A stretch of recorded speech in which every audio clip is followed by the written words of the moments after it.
Yes, hello guys. Magandang araw sa inyong lahat. Nako. Ngayon po ay medyo bad trip. Bad trip tayo at hindi magandang pakiramdam ko dahil sa balitang ito na nako, wala na raw gana sa impeachment ni VP Sara ang mga congressman. So totoo ba ito? Ano ba nangyari? Dati-dati naman ay 300 ang pumirma. So ngayon kaya ano na mangyayari sa impeachment ni Sara? Inaabangan pa naman natin yan guys. So pakinggan natin tong balitang ito ha. Hapon po, Kong Benny. Kong Benny. Magandang hapon po. Opo. Magandang hapon sa inyo. Happy New Year uli. Happy New Year. Kong Ben. Kong Ben. Ayun, kasi close tayo eh. Ayan. Oo. Sige. Ayun, akala namin nag-close yung linya eh. Viber to, no? Viber. Ay, no? Yung matapos yung 1-year bar Bar rule sa kapagal. Eto nga, ay sinasabi nga, malapit na, no? Yung matapos yung 1-year bar Bar rule sa February. yan. Feb 6 yata, Feb parang 6. ganon. Ano po yung pinaghahandaan na po ba ito sa Kamara? Actually, wala akong alam dyan, ang alam ko dyan, yung Makabayan Block will be the one to file the impeachment. Sila magpapile ng impeachment. And sinasabi ko din sa mga kasamahan ko, mukhang wala silang masyadong excitement support. Hala, Yun ang alam ko. yun oh. Ibig sabihin, nag-uusap-usap na pala sila dyan sa impeachment na yan pero walang excitement. Hala, nawala sila ng gana. Bakit? Bakit sila nawala ng gana? Ay, eto yung iniisip ko. Baka nawalan sila ng gana kasi nga dati ay nabaliwala nga yung kanilang pinaghirapan na talaga namang ganadong-ganado sila na ma-impeach si Sara. Isa pa guys, dati kasi ay hindi rin sinuportahan sila ng Pangulo. So ito ba yun? Nawalan sila ng gana? Bakit ngayon pa? Pero guys, ito sasabihin ko sa inyo, ang election kasi 2028. Pero ang filing October, I think October 2027. Yan ang filing. So 1 year na lang kasi. Iniisip ba nila na maaapektuhan yung boto nila? Iniisip ba nila na sa kanilang distrito, alam naman natin na ang mga congressman ay per district lang yan. So konting boto lang yan. Iniisip siguro nila na maraming pero hindi naman yan. Iniisip nila na maraming DDS sa kanilang distrito. Ako hindi. Kasi sa isang distrito, guys, ang DDS ko konti, dito nga sa social media eh. Pagka mag-post ka ng PBBM, kukunti lang ang mga DDS na magko-comment dyan. Mas marami talaga ang nagko-comment ng mga BBM. Hindi naman siguro yun, no? So ano kaya ang nito? Ang dahilan nito, bakit hindi raw excited? So pakinggan pa natin. Oo. Ay, Kaya, I don't know, kung Makabayan Block yan, maaaring mga anim sila. Pero nakikita ko naman na walang masyadong excitement ng mga administration congressman to support. Hala, nakakalungkot naman ito. Asang-asa pa naman tayo na mai-impeach na talaga ito. Grabe na kasi yung, ewan, basta, ano bang nangyari? Naapektuhan ba sila? Naapektuhan din siguro ito ng pagsisiwalat ni PBBM sa flood control. Ano ba? Dahil ba wala na silang manakaw ngayon? Wala na silang madiscarding pera ngayon? Kaya nawawala na sila ng pag-asa? Wag na lang i-impeach si Sara? Kasi nga, kaya PBBM, sa administration ni PBBM at sa mga susunod pa sigurong mga administration na maaaring ni PBBM na maging pangulo, ay hindi na sila makakapagnakaw. Ganun ba? Nako, delikado ito Excited pa naman tayo na ma-impeach na ito si Sara. Talagang hinihila pa naman natin yung araw para ma-impeach ito si Sara. Tapos ganito ang mangyayari sa Kongreso pa lang. Eto kasi, ang Kongreso kasi, ang parang sila yung mga mangunguna, sila yung parang magdidinig ng kaso at ang magtatrial nga ang Senado. So mga abogado yung Senado, 'di ba? Sila yung judge yata sila, no? So, sa kanila, ano yung kaso? Ang tawag dito, sa kanila ifa-file yung kaso, tatanggapin nila ito. Paano kung hindi na naman, paano kung hindi na nga nila ngayon tanggapin? So, paano ho yun? Nakasimangot yung, kung Hindi suportado nakasimangot ng yung host. mga kongresista. Paano magiging kapalaran nun, Kong Benny? Magiging baliwala. The thing is, kasi ang yung sinasabi ng mga congressman natin, magiging baliwala rin sa Senado. Ibig sabihin, Yun ang pinakadahilan yan. Pinakadahilan nila kasi, yun nga parang napaso sila.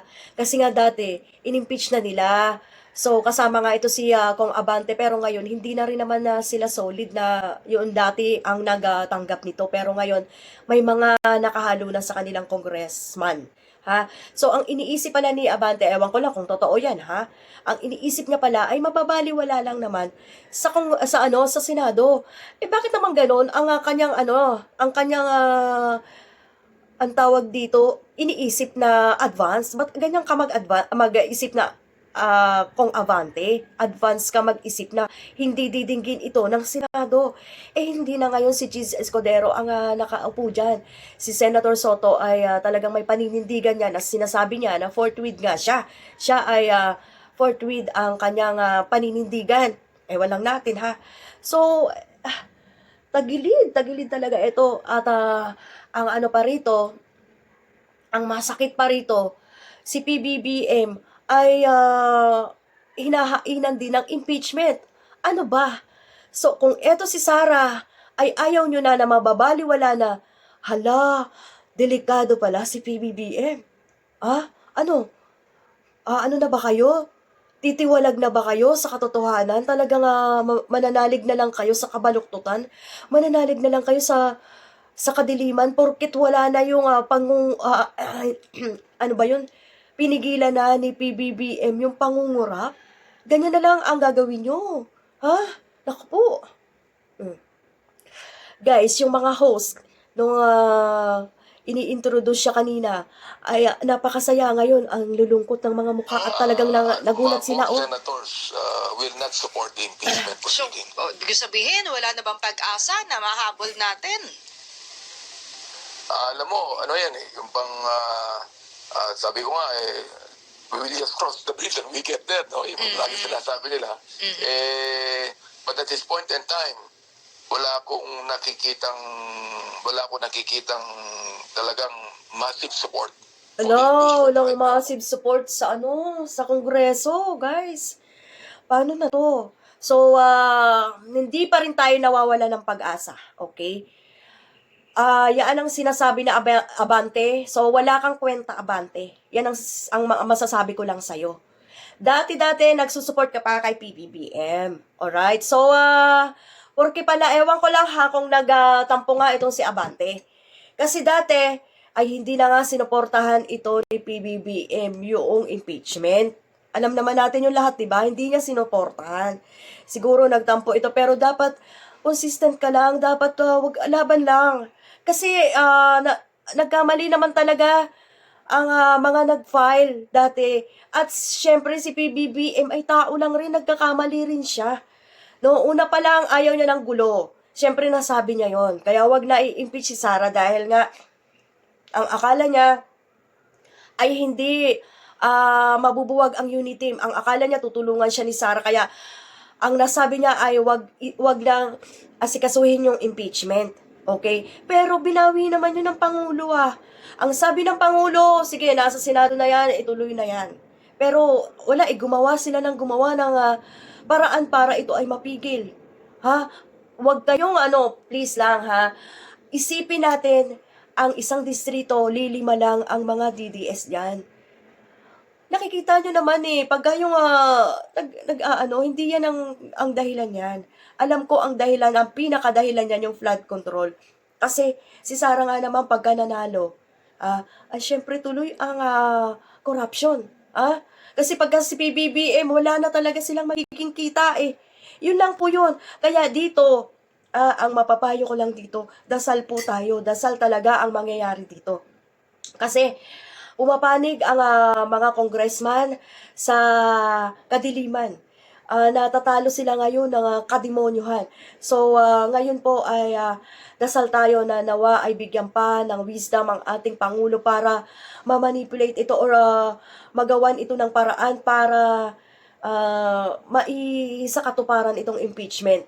Total naman ay suportado niya na ito ngayon. Sabi niya nga, ang impeachment na yan ay parang iimbestiga natin sa flood control. Nakita niyo naman yan, sinabi yan ni Attorney Claire Castro, ha?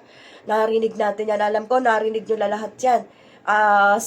Kahapon lang yan, sa press briefing ni Attorney Claire Castro.